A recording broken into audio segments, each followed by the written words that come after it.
On Estuary News today, a Grimsby pub under threat, bosom buddies in Scunthorpe, and I'll be talking motorbikes with my guest today, Zaza Warren.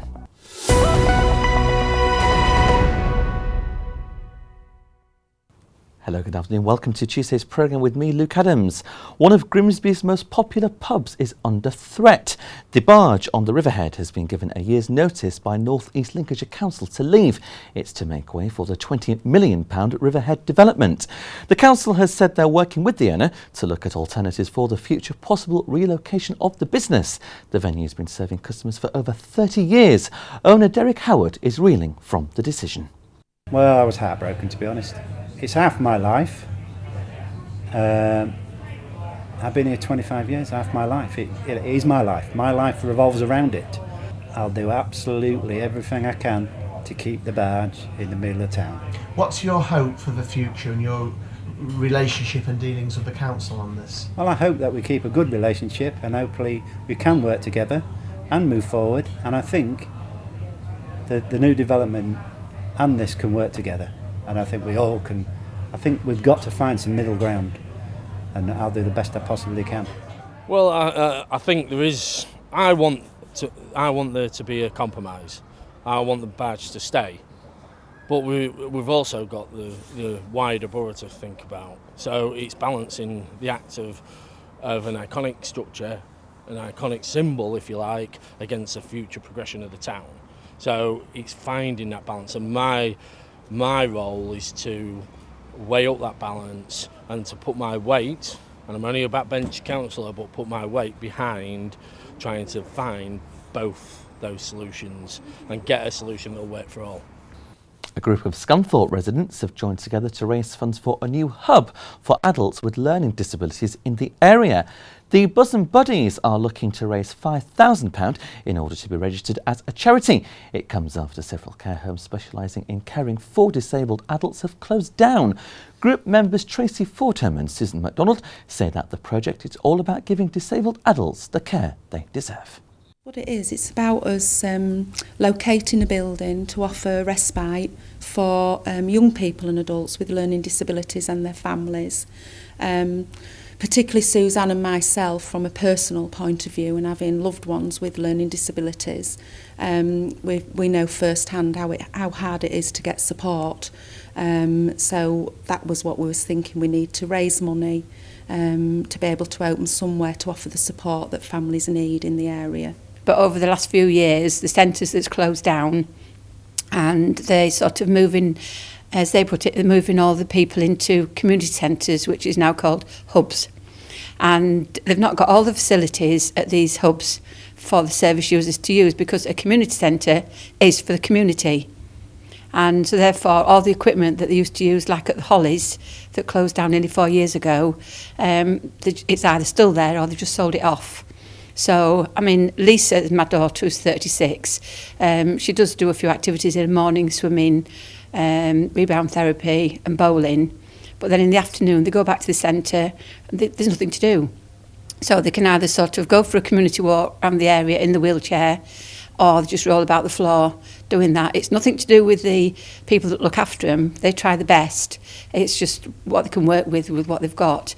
So we're more passionate of opening our own centre so that we can sort of fulfil all this equipment. The most beneficial thing will be to give comfort and enjoyment and stability, to people in the area with minimal learning disabilities and profound disabilities, and their families, to give them some comfort and some support, to know somebody's there, whether it be at the end of the phone or to drop into the hub for a chat. Now, revving into the studio, Zaza Warren to tell me about Motorbikes for Charity. Good afternoon, Zara. Welcome to the programme. Thank you very much indeed for coming in. Thank you. Motorbikes, what's it all about? Well, it's our 16th annual motorbike run again this year for Andy's hospice at St Andrews. So we're here to raise money for the children's side of the hospice, and it's our annual motorbike run. When is the event taking place? It's on the 3rd of September, Sunday the 3rd, and we are starting at Willingham Woods at 11 a.m. So just talk me through the route, because it is a very nice route. Well, we've changed the route Okay. again. So last year we changed it from Carve the Norman. We actually went through Lincoln City Centre, which was fabulous, and we really enjoyed that. But we are expecting higher numbers this year. So we've decided to change the route again, and we are actually going off through the Wolds. So we've got some lovely kind of villages that we're heading through.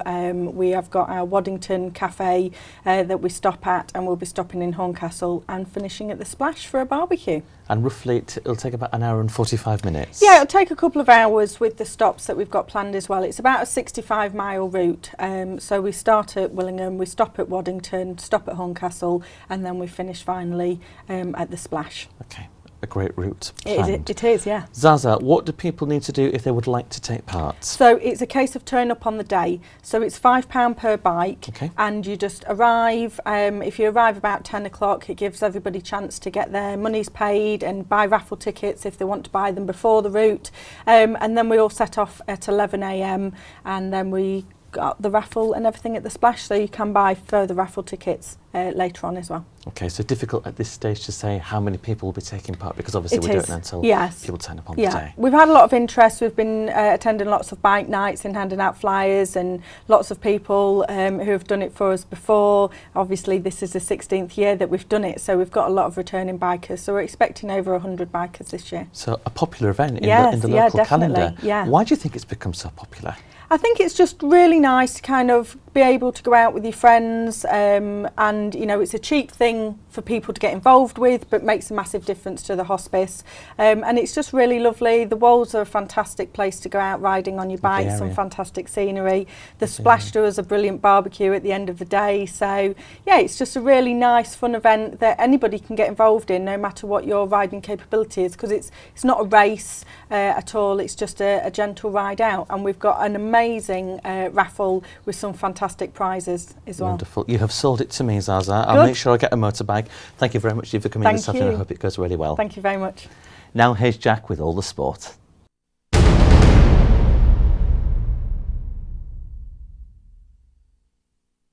Scunthorpe United and Grimsby Town are both in EFL Cup action this evening. Scunthorpe host Notts County at Glanford Park in the first round of the competition. The two sides faced one another in the same round of the competition last season. The Iron came out 2-0 winners after extra time thanks to a Kevin Van Veen brace. Graham Alexander is expected to have a fully fit squad to choose from tonight, barring the absences of Neil Bishop and Luke Williams due to injury. Grimsby Town faced Derby County this evening at Blundell Park. Coincidentally, both sides also faced each other at this stage too last season. The Rams narrowly overcame the Mariners 1-0 at Pride Park. There are likely to be some changes to Russell Slade's side this evening. Sam Kelly is carrying a slight knock, so is likely to miss out alongside long-term absentees Akwasi Asante, Jamie Osborne and Sean McAllister.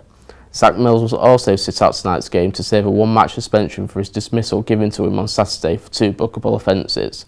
Both games tonight kick off at 7:45. According to national reports, Hull City are set to make former Sunderland and Birmingham midfielder Seb Larsson their 6th signing of the summer. The Swede's contract at Sunderland expired at the end of last season, making him a free agent. North Ferriby are in league action this evening. Following a pitch inspection, the Villagers game versus Harrogate Town will go ahead in their first home league game of the season. Steve Howsham's side will be looking for their first 3 points of the season this evening after losing 4-0 to Cairns and Ashton on Saturday in their league opener. Kick-off for that one is also at 7:45. Some rugby news now, and Hull FC's Danny Washbrook says it is a really good feeling to be playing consistently for FC. He has been ever present for Lee Radford's side this season, playing all 27 fixtures. He has also been speaking about their next Super 8s class, which is away to St Helens on Friday night. FC started off their Super 8s campaign on Friday with a 32 points at 18 win versus Salford and will be looking to make it 2 wins from 2 come Friday night. He believes the game could be their most challenging game of the season yet, and that's all for the sport.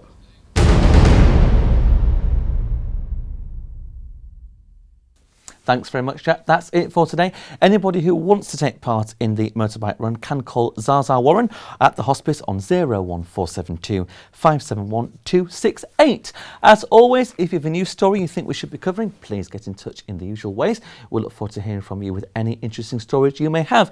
Email news@estuary.tv or phone our news desk, which is a Grimsby number 01472 31553, or write to us at the usual address. On tomorrow's programme, Karen Hunt will be telling me about walking the Viking Way. Coming up next on Estuary TV, more from the Edinburgh Festival. Until tomorrow, from all of us on the team, have a great Tuesday evening.